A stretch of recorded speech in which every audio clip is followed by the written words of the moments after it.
Seattle Seahawks dominate the New England Patriots in Super Bowl 60, 29-13.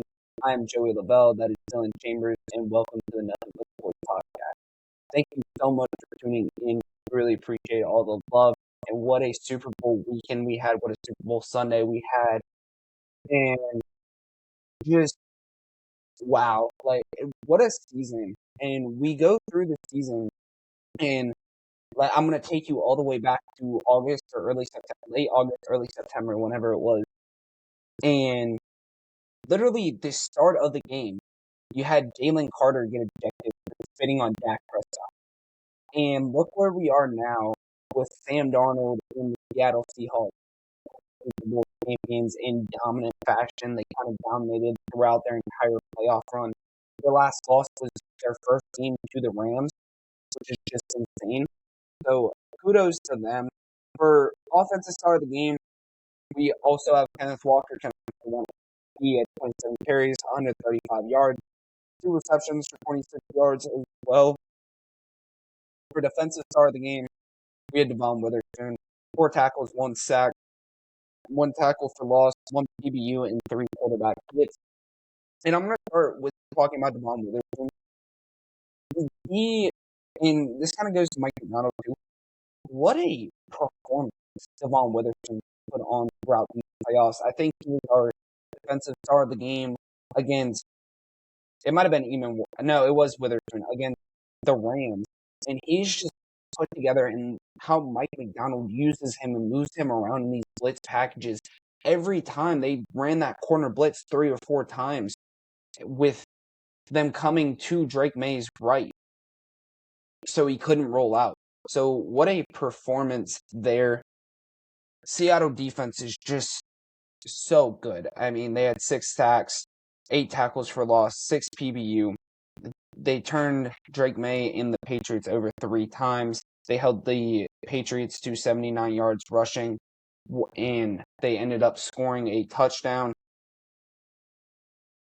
As, of course, I lose Dillon. But what a performance from this Seattle defense. And is he back? Maybe? Anyways, I thought Sam Darnold played a really clean game, which was one of our keys going into the game. Sam Darnold played very clean, turnover. Welcome back, Dylan. Sam Darnold played very clean, and the Seattle won the rushing 141-79. And going back to the defensive side, I think the Patriots' offensive line was not great. They kind of looked disinterested in this game. They just kept getting dominated. And I think the Patriots defense did do enough to win. Christian Gonzalez had a great performance. He was definitely the defensive star of the game, runner-up. And one more point I'll have is special teams was huge. Jason Myers was 5 of 5 on field goals. And every time New England got a stop on defense and was going to force a punt, Dixon pinned them back in within the 10. There were multiple drives that the Patriots started within their own 10-yard line. So it was just exceptional. Mike McDonald might be a super genius. He really might be a super genius. And so you're watching the game and you're just seeing this Patriots offense struggle so much. And they can't get anything going. They're stalling drive after drive. I thought the Patriots didn't really run the ball well enough at all. And so I don't think they ran the ball well. I don't think they ran it enough. They only had 13 rushes between their 2 running backs.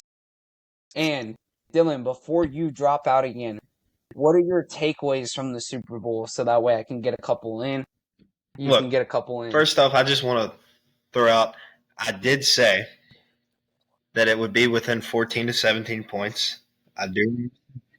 So, Dylan, before I lose you again, please let me know what were your takeaways from this game? Honestly, I think that New England really got dominated in a way that can't say I'm surprised about.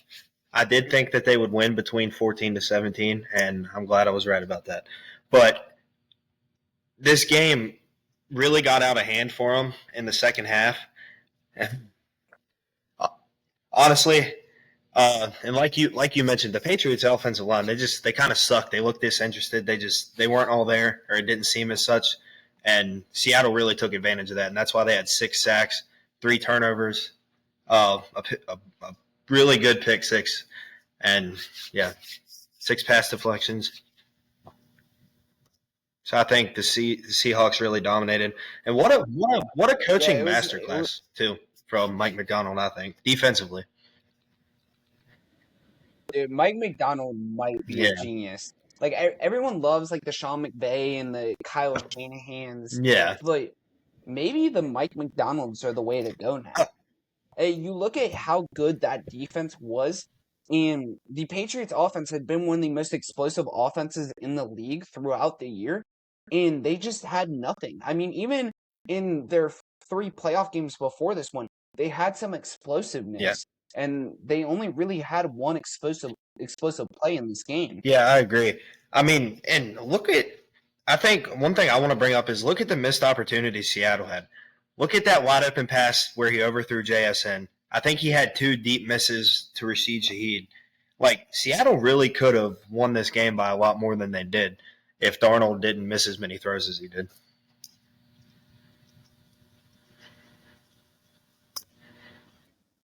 But I will say Darnold played a very clean game, and I think he was incredibly good at evading the run. Yeah. Anytime the Patriots got through with 4, or even when they blitzed, Darnold did a really good job of evading the pass rush. The Patriots only had a 1 sack.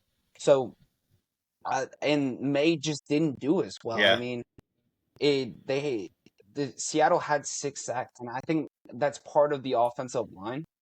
But it's also Drake May did not. That's what I was going to say. He didn't scramble, which I thought his legs were going to be. He didn't run a scramble until they just didn't run the ball to take it off of him.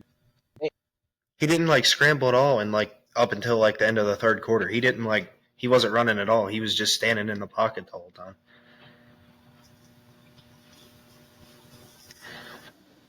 And Drake, I believe, dropped back to throw 51 times. I think is what it was. He dropped back to throw 51 or 52 times. So I really don't think.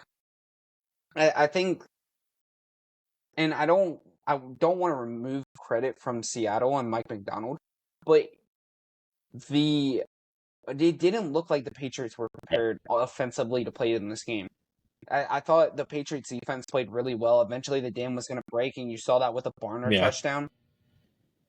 But they just really didn't look prepared on offense. They didn't have a way to offset.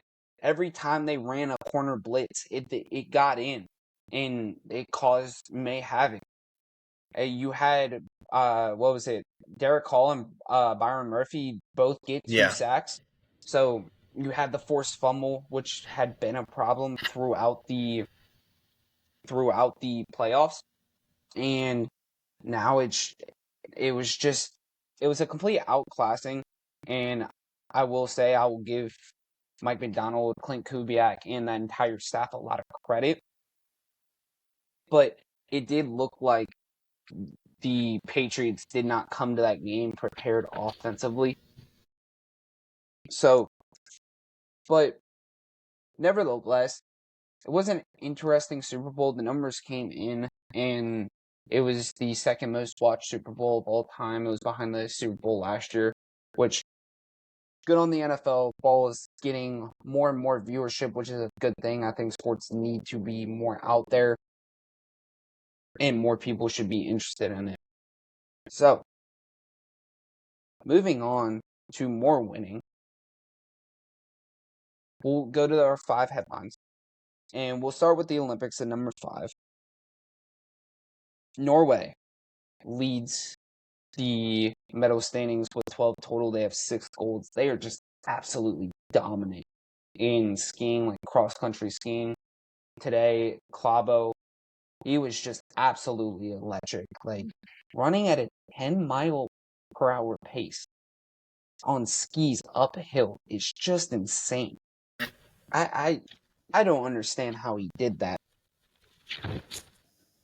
Italy is in second with 11 total medals. They have 2 golds. Japan goes in third with 8 total, 2 golds.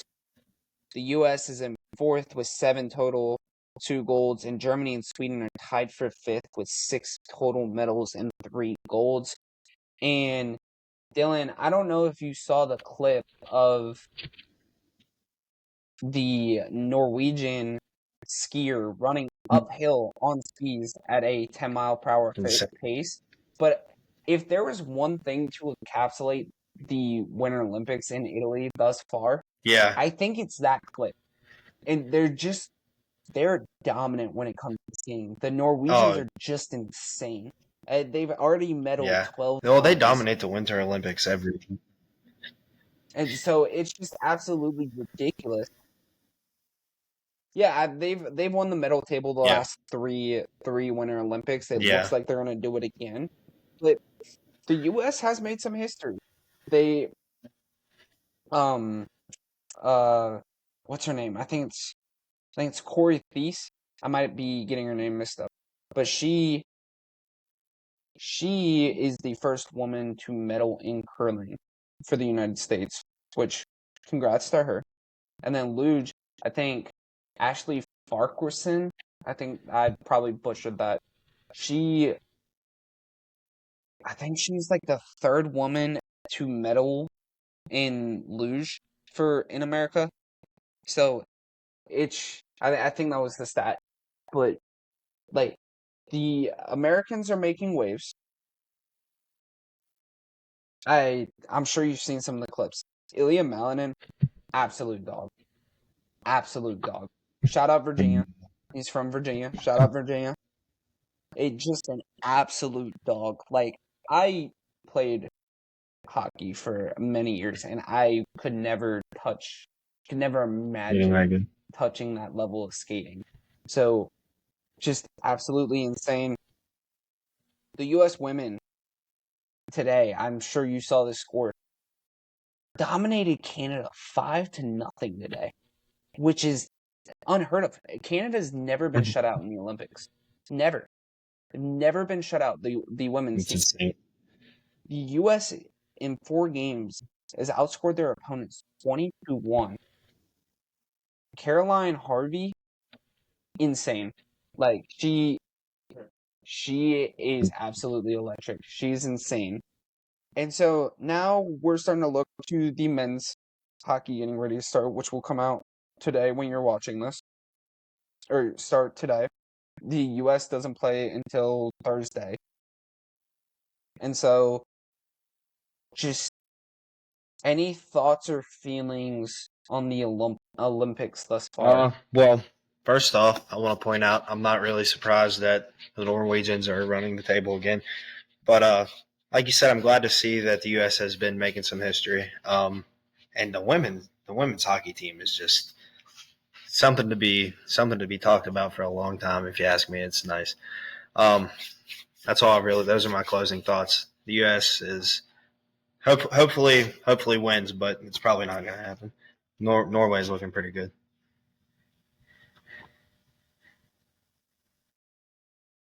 Well, so and I don't think the U.S. is only 1 medal total behind Japan. They picked up 5 today.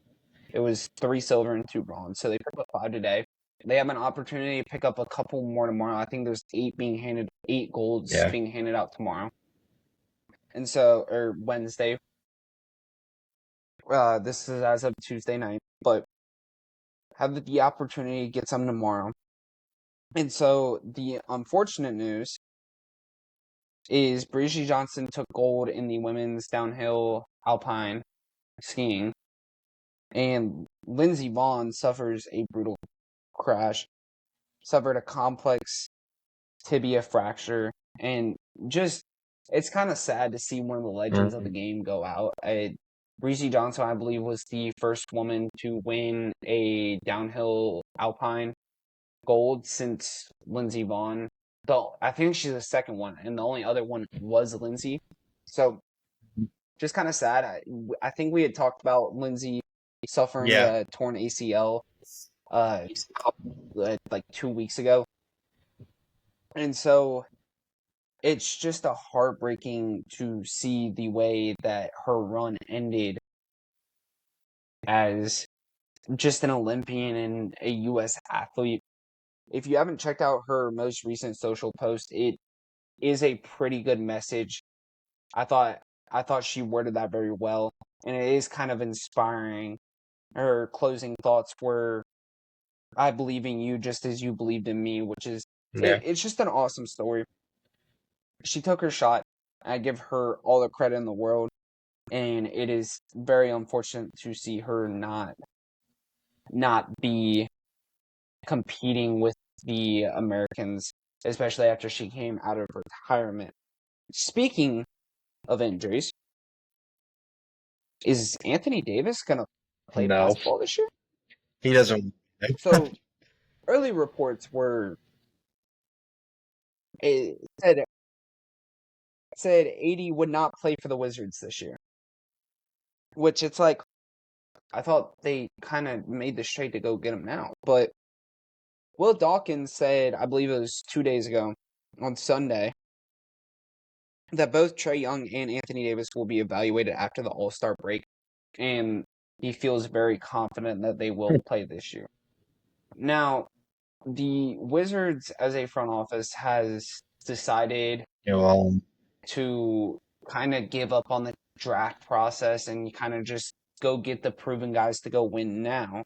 And so as NBA person, your thoughts on the trade, because we weren't able to get to the trade deadline, but your kind of thoughts on the trade and how the Wizards are trying to move, because they haven't really been relevant in probably almost 6 years now? Probably, I mean, 8 years now?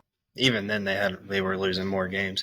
Honestly, my take on it is I like it because I like the trade because they haven't drafted very well. Like let's not forget that. They haven't drafted very well at all in the last 10 years, I would argue. So I think for them to go and just say, forget that, let's go and get the proven guys, the guys that we know can play basketball at a high level and try to win now. It just, for them, it's unfortunate that both of them are hurt right now and might not play this year.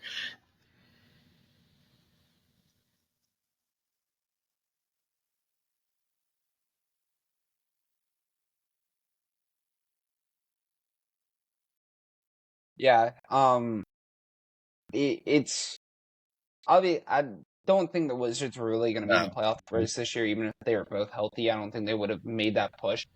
But and it kind of goes to the question of NBA load management and how the NBA organizations approach load management. Tonight, you just had LeBron James, Luka Doncic, Austin Reeves, and another one of the Lakers players sit out tonight. And so Imagine buying tickets to that game. As a hockey fan, think it's dumb. I said, imagine buying tickets to that game. I'd demand a refund. Yeah, I mean, I'm close to the Lakers. Could you imagine if you said, "Oh, I'm going to treat myself"? I would lose my mind if I ever bought tickets to a Lakers game, because they don't announce it until the night of. Yeah, I just bought tickets to the Anaheim Ducks Winnipeg Jets game, and when you go to an NBA game, you're there to see the stars. You're not there they're not rolling 20 guys out there. Like an NBA roster doesn't even hold that many. But my point is for specifically the NHL, because I think they're the most two comparable, it doesn't make or break your experience not having, let's say, Mark Scheifele in there for the Jets or Connor McDavid. I mean, obviously you want to go see McDavid play, but it doesn't make or break your experience because there's 20 people that play. So, or 19 guys that play. But for the NBA, I'm there to go watch LeBron. I'm there to go watch. I'm there to go watch Luca. I'm there to go watch Austin Reeves. I'm not there to watch Joe Schmo. Yeah. No disrespect, but Or infants. like you're there to watch the stars. The NBA, the NBA's business model is for their stars to play. So it's like, well, why would you ever go to why would I even watch the games? It's I could watch college basketball, or I could watch hockey, I could go watch X, Y, and Z sport, and I know their players are playing. Yeah. Any thoughts on load I mean, management? I don't like it. Joel Embiid, for example, take a look at him. He's played like 47% of the games he's been on a roster for in the last, 3 years, I think it is, ever since he's won an MVP. Just think about that. Can't even play in 50% of your team's games. It's, in my opinion, unless it's like a Yeah, verifiable injury, in my opinion, if you're sitting out a game for load management, you should lose out on a game check. I know it doesn't work the same as like the NFL does, but you should lose a 1/82nd of your money if I you sit agree. out.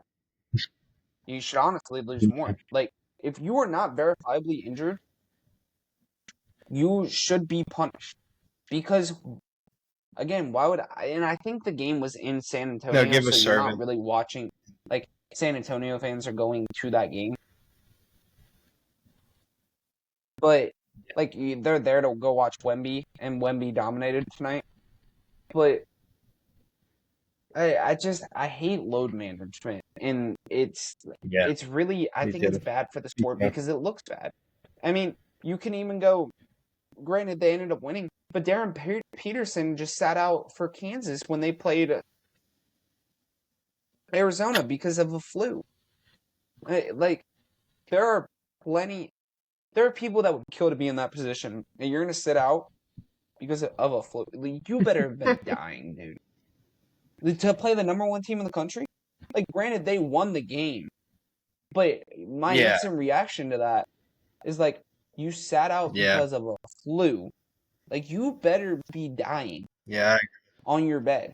So that and we'll cover college basketball. We're gonna do a very big segment on college basketball on Friday, so stay tuned. But moving into college basketball, I think it was a good transition. Charles Bediako's preliminary injunction is denied by a judge. So the actual case has not been decided yet. It's not that he can never play in college basketball again. It's the court ruled that they weren't forcing the NCAA to let him play, more or less. Is so the preliminary injunction is not ruled based off of the merits of the case. It's based off of whether there's going to be damage from like monetary damages Right. without him paying. So the NCAA also admitted in court that the Najai, I don't know how to pronounce that name, ruling was a mistake. They ruled that essentially semi-pro European players could go play in semi-pro for 3 or 4 years and then come to college basketball, which was not a Right. good thing for the sport at all. The NCAA, for them to get what they want with this, is going to actually have to keep everyone out, like the Yeah. semi-pro players in Europe. Like, you can't come over here from having a career in Europe and then try to go play college basketball. You got to Yeah. be Oh 26 yeah. trying to do that. So Should at least be an agent. I hope that this gets ruled the way that the Yeah. preliminary injunction did. And I hope that the court makes the decision that is good for the sport and college athletes in general. And so you see it all the time with the NCAA. The NCAA just granted eligibility to a Montana player playing in his 9th year of college football, which is just insane. 9 years, so 9 years from being 18, you're 27. You're 27 years old playing college football. Like, you went to the G League. I've seen pictures of you in a Pistons jersey, and you're playing college basketball. When you Yeah. choose to go to the league, you should not be like you chose to forego your college eligibility. You should not be allowed to I play agree. in college ball. That's just the way it is. That's why it's such a big decision.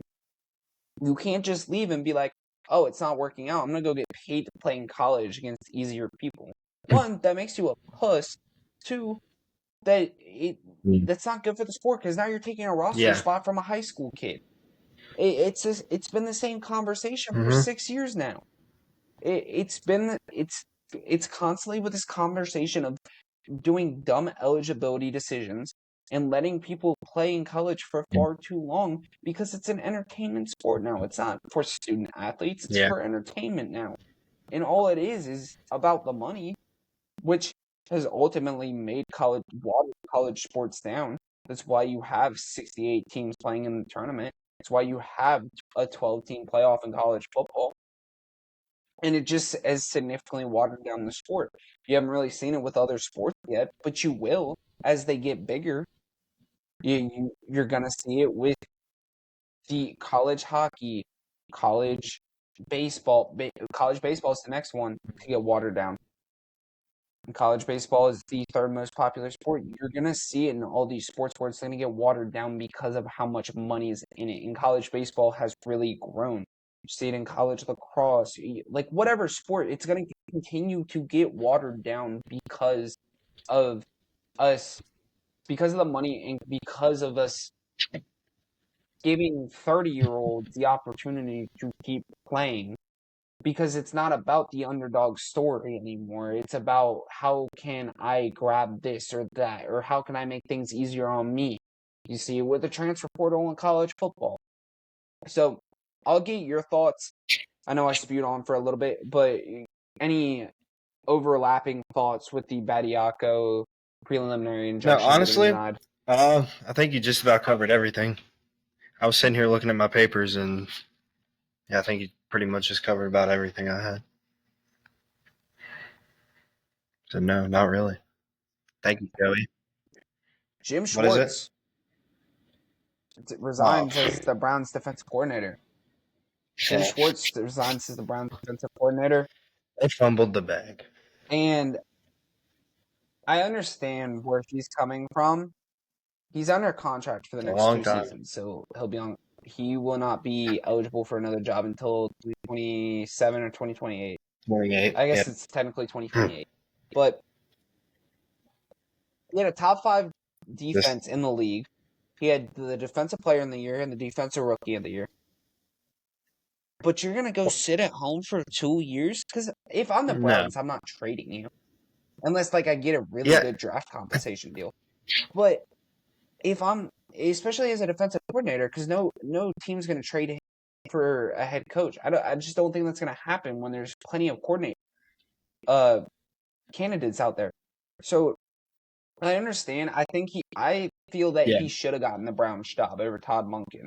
No, nothing against Todd Monken. I think Jim Schwartz, what he's done with the Browns and the time he has put in the league, he deserves the I agree. opportunity to be a head coach again. He was a Yeah. head coach, I believe, of the Lions for a little bit, No. and it didn't work very well. But now Jim Schwartz is just going to sit at home for the next 2 years, and it's going to lose any momentum. He No. won't get a head coaching job. He No. That's just not going to happen unless he goes to TV. But even then, I don't think teams are just going to be raking themselves over the coals because I don't think you're going to have another year where you're going to have 10 head Yeah. I coaching agree. openings. So I I understand where he's coming from, but I I disagree kind with of do this, too. Dylan. I see where he's coming from, but I think it's a long time to wait over a little bit of stubbornness because you didn't get a promotion. Like I get it, but at the same time, like you might have potentially, I don't want to say threw your career away, but you definitely threw something away. Just something. I mean, that's my take on it, really. I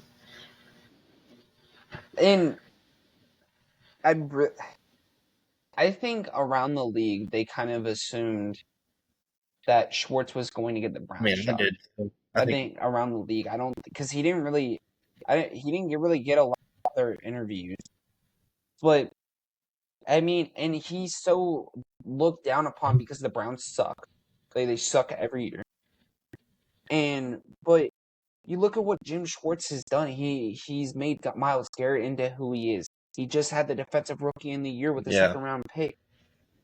And so to take yourself out of the game for 2 years, it's just yeah. it's rough. And I don't think anyone's gonna come raking over the coals for a defensive coordinator when there's so many guys that have just They're gotten a lot so younger. good at these coaching opportunities. Like you do with Mike McDonald. Like there's just so many guys out there. And like a team will hire him as Yeah, a defensive coordinator in the next, like yeah. after his contract expires. But he's not going to get that head coaching opportunity because he's going to have to work his way back up. And even then, to be away for the game Yeah. for 2 years, Look at his that's age. rough. And I don't think he's a very TV type of guy. Look at his age. I think he's like Yeah, I don't. 65. Yeah, I'm not 100% sure 59. on No, he's that. 50. But either way, I mean, you can look at him and tell he's a Yeah. little bit older, and I think he deserves the opportunity to rectify. It obviously didn't go well for the Lions, but nothing went well for the Lions until Dan Campbell. So I just I understand, but I don't. Yep. 2 years sitting at home is going to be rough, especially if you want to get that head coaching job and not have to work yourself back up because Father Time is going to catch up with you eventually. And it's just now you're going to be a NFL head coach for maybe 5 years if you are able to work yourself up to that Yeah. opportunity again. And I don't think you're going to have a perfect storm like you do with the No. Browns again, where you're going to have these dominant defenses on a potentially bad team. And Dillon drops out again. So I will run through the NFL awards, moving on from Jim Schwartz. Matthew Stafford won the MVP over Drake May. He edged him out by 1 vote, which was,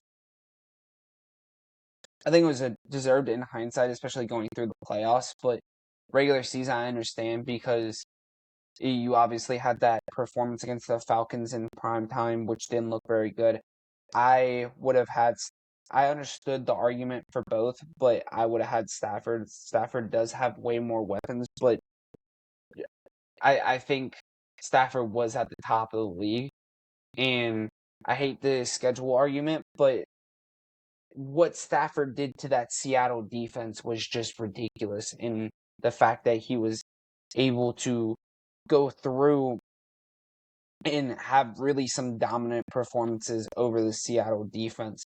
For Offensive Player of the Year, JSN wins slightly over Christian McCaffrey. For Defensive Player of the Year, Myles Garrett won unanimously. This is the first time since J.J. Watt in 2014. Offensive Rookie in the Year, Ted McMillan kind of ran away with it. Same with Carson Schweschinger being Defensive Rookie of the Year. For the Protector of the Year, this is the first time this award was ever given out. Joe Tooney, I think that's how you pronounce it. Joe Tooney wins Protector of the Year. For Comeback Player of the Year, CMC won that.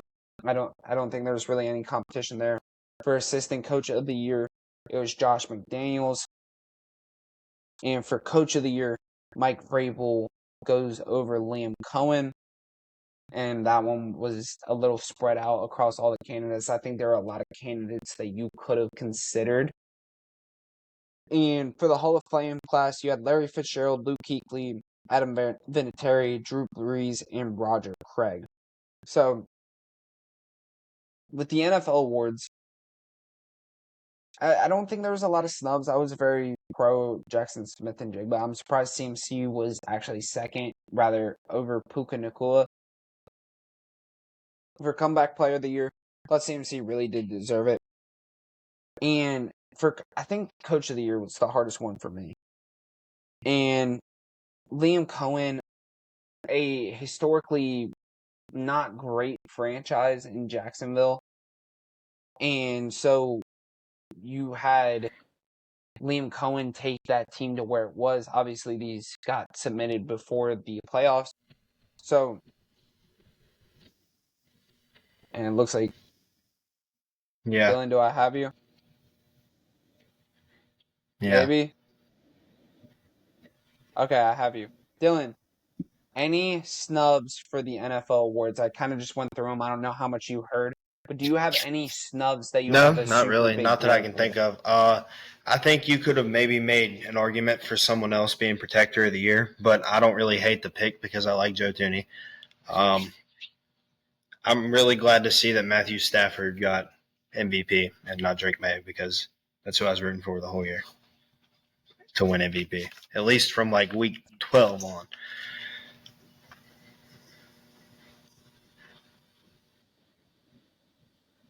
In my opinion, I Yeah. think Coach of the Year was the hardest one. So you had Mike Vrabel win slightly Yeah, I was over going to say Liam Cohen. I Shanahan. thought Kyle Shanahan was a great candidate. I thought Ben Yep. Johnson was a great candidate, and obviously Liam Cohen was Yep. a great candidate. So I don't know. I probably should have submitted our ballots before. I probably would have given it to Cohen or Johnson over Vrabel. I think to do it with a historically bad franchise is more impressive to get to the playoffs and get to the point Yeah. that they had gotten to. Is even getting to the playoffs is more impressive than doing it with a historically, within the last like 20 years, a historically good organization. So I do think that I I will, if I can get Dylan back, I will give his take on the Hall of Fame class. I'll talk about that. I think all these guys really deserved it. Adam Vinatieri getting in as kicker is really one of the more impressive feats to me. I think there's only been 3 kickers that have made it to the Hall. I think Adam Vinatieri is an all-time kicker. I think it was well deserved for him and Drew Brees.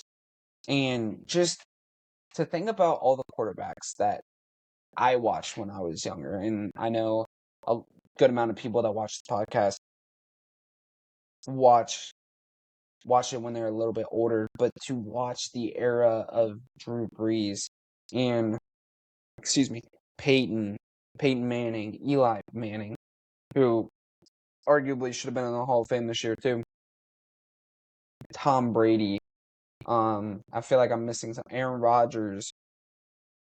All these guys just kind of dominate the league, and it feels like we're in the age where you don't get as many dominant quarterbacks. So Drew Brees obviously well deserved to get in this class. Brady will be up next year. I'm sure he'll be first ballot unless they pull a Bill Belichick in. Luke Kuechly, obviously just a mastermind of football in general. He runs the thing with ESPN now, and he's just incredibly good at that. Larry Fitzgerald, another great all-time player. There were talks. I feel like I remember talks of Larry Fitzgerald not being a Hall of Famer, but Larry Fitzgerald's obviously all-time great, very much deserved to get in. I thought you were Yeah. giving me a look like I was crazy for saying that, but Hall of Fame class, any No, gripes with that? Bill Any, Belichick, but no. obviously, you had the Bel. We didn't get your take on the Bill Belichick thing. I do want It's to get your take absolutely on that. terrible. It's just horrendous. Don't make me mad. I don't want to get into it. It's terrible.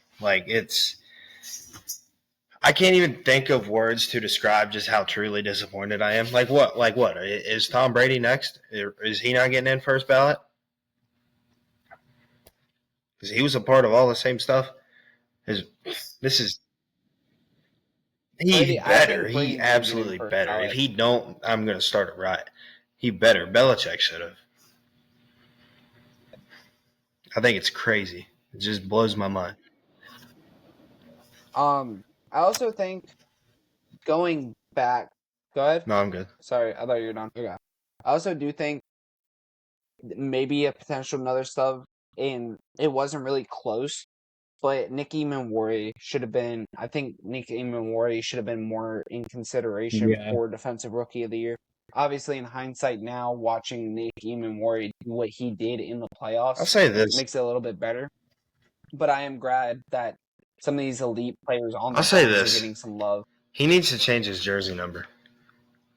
You can't wear number 3, man. What's wrong Russell with this Wilson jersey? used to wear that jersey. It'd be So, like if, okay, it's kind of weird how Pacheco wears 10. so Yeah. Sam Darnold, they like Sam Darnold better Yeah, now. but think about it like Isaiah Pacheco wears 10. That's weird. Imagine Patrick Mahomes left the Chiefs and they signed a corner who started wearing number 15. I'd be like, no, change your number. Stop it. Like, come on. I've never been a huge like Me tweaking neither, about really. numbers But guy. I saw, I like don't really during the care. Super Bowl, it just felt weird. I've never It just really felt cared weird. about the numbers. You're like, oh, change your number. Yeah, I've really never been a huge like super big like numbers guy. I like a lot of people remember numbers players weird. I don't. So maybe that's just me. I've never been big on that. Yeah. I do want to get your take on one more thing. So with Drew Brees getting in the Hall of Fame, like you just remember like as we were younger, and he's gone again. Never mind. Get him his take later on that. College baseball starts this weekend. And so I think there's a little bit ginned up excitement. Like I said, college baseball really is growing. It is becoming a really big sport. Obviously, college, like Omaha is absolutely electric. The tournament's electric in general. It's a little bit different than like most other tournaments, but it is absolutely electric. And so I'll give you the preseason top 10, and then we'll move into a little bit of a deeper dive. So starting at 10, you have TCU at 10, Auburn at 9, Louisville at 8, Arkansas at 7, Coastal at 6, who made it to the College World Series last year, Georgia Tech at 5, Mississippi State at 4, Texas at 3, LSU at 2, UCLA at 1. So I will go in. We are each picking one team to talk about. So I will start with my team in Mississippi State. They fired Chris Lemoynes, I think, as after Mississippi State didn't make the tournament last year. They hired longtime UVA coach Brian O'Connor. And so Brian O'Connor had a lot of work cut out for him in this day of college sports. He had to retain a bunch of guys. Ace Reese was rumored to go in the portal. He did not. He leads the team. Yeah, I think he had a 343 batting average last year, which is just insane. He was second team All-America and third baseman for him. He leads the batting lineup into this new era under Brian O'Connor. And they ended up with the number 2 transfer class. So they built around the portal. They took a couple of UVA guys and really bolstered their starting lineup, added a couple pieces, coming in with a really experienced team to try to make it back to the tournament. They start top 4 this year. They also landed 5 top 300 recruits in, I believe it was ESPN's rankings. So really bolstered themselves on the high school side and on the transfer portal side, really supplemented in there well. The talent is not going to be a problem at Mississippi State. It's potentially the expectations. And you kind of see this in college football terms with the Ohio States of the world, the Alabama, name whatever big college football school. The expectation at Mississippi State is Omaha, which is why Chris Lemoynes, I think I'm pronouncing that right. I apologize if I butcher the name. But in that, like, Omaha is the expectation. And he got fired 4 years after winning a national championship. I think it was 4 years. either 2 or 4. I believe it was 4. And so the expectations could be the downfall. That UVA team last year that Brian O'Connor was with also did not make the tournament despite being a preseason top 5. So that is the question. Will the expectations get to this team? I think this team will be much better this season. I think there's a reason they're ranked preseason top 4. They have the second best transfer class behind the Georgia Bulldogs. So I think Mississippi State will be a team that is going to compete to at least get to Omaha, and I don't think they'll have that problem with at least reaching the tournament this season. So, Dylan, I will go to you and get your take on your team So the you team chose to I talk chose to about. talk about was also the team I chose to win the national championship. I picked LSU. We're talking about a team that last season was 53-15, won the College Baseball World Series, finished the year ranked number 1. Jay Johnson Oh, has won 190 games through his first 4 years. And I think just this is a team that I think is going to go back to back. And looking at how good they've looked through the last 4 years that they've Texas. been building everything they have, I think they could potentially be a college dynasty. Derek Carriel, by the way, potentially the best college freshman baseball player last year, had an insane batting average at 3.45. This year, going into his sophomore year, he's shifted to center field, and he might be one of the best best players in the nation. And again, they're a top contender for sure. I will take Texas to win the national championship. LSU won it last year. Coastal was in the College World Series as well. Coastal's another team that you really have to watch out for. Their pitching is absolutely insane. Coastal's one of those weird teams that's just oddly really good at baseball, and you just can't really explain why. But I will take our top matchups for this weekend. You have number 9 TCU versus number 17 Vanderbilt. I believe that is a series this weekend. You have number 10 Arkansas at Oklahoma State. I think Oklahoma State is not a team to be slept on. They're probably just I think they're just right outside the top 25. Southern Miss, number 23 Southern Miss at UC Santa Barbara. You have Arizona versus Stanford, and you have number 6 Georgia Bulldogs versus Wright State. As I mentioned earlier, Georgia has the number 1 transfer class coming into the season. Dylan, going back into your LSU conversation, trying to fill a little bit of time here. Dylan, your LSU. So last season they went 53-15. They won the College Baseball World Series. They ended the year ranked number 1. Jay Johnson through 4 years has 190 wins. So just think about the start that they've been getting off to. I think this team could maybe potentially, if they win back to back this year, could be a dynasty in college baseball. And also, I want to talk about Derek Carriel. I believe that's how you say his name. He was a freshman last year, potentially the best freshman last year. Had an insane batting average, 34.5 or 3.45. This year he's moving to center field, but he is one of the top hitters in college baseball, and he's one of the top players. Have you heard about him? Yeah, he's Yes. one of the best players in. I watched the College Yeah, World Series yeah, last year, yes. yeah, About the yeah. extent. But yeah, again, I Right. think LSU's a contender to go back to back.